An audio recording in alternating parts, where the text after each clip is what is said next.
Sarah Apollo ngono mukozi ku ttendekero ekkulu erya Makerere Business School agamba nti embeera ku ntandikwa yali nzibu nnyo, kyali kizibu okukkiriza oluvannyuma lw'okamutema nga bwe yalina ekirwadde ekya Mukenenya, bingi ebyali bimwetooloola mu mutwe gw'akaseera ako. Okay, 2017 it was January.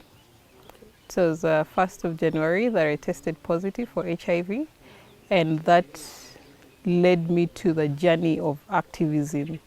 I usually tell people if I'd never tested positive, I would never be an HIV activist. Ono agamba nti yakkiriza kyali n'asalawo okufuuka omuntu azaamu abantu amaanyi okubawudaabuda okuggyawo endowooza enkyamu ku bulwadde buno obwa Mukenenya. Using my story, reaching out to vulnerable people, reaching out to HIV positive people, it became a passion. That's why I said I started activism in 2017. Apollo annyonnyola nti okumira eddagala obulungi n'okwerabirira kimusobozesezza okweyagala nga talabawo njawulo y'amaanyi nga bwe yali ng'akyali mulamu okuggyako ekyokumira eddagala erya buli kanaku.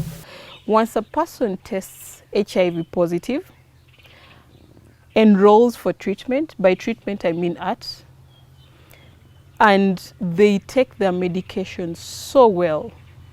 By so well, I mean to the level where the viral load is undetectable.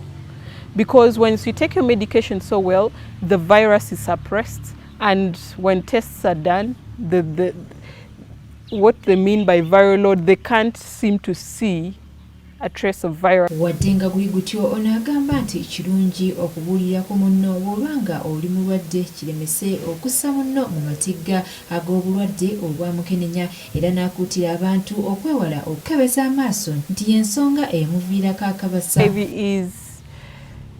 You can't know that someone has HIV. I interact with so many people. But if I don't tell you that I'm positive, you will not know that someone is positive.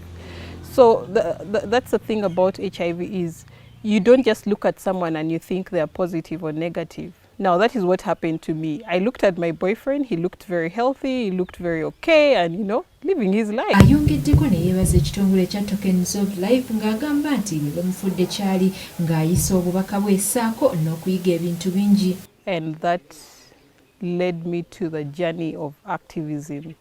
I usually tell people if I'd never tested positive, I would never be an HIV activist. But when you get to experience something, you get to learn more, you get to know that there's so much information that is not known outside there. So using my story, reaching out to vulnerable people, reaching out to HIV positive people, it became a passion. Okusinziira ku Sarah Apollo, abantu bangi abalina emboozi nga beetaaga eddoboozi lyabwe okutuuka ku bekikwatako nga gwe mulimu kati gwe bakola nga Tokens of Life. Remula Katumba, STV Select, Enjawulo.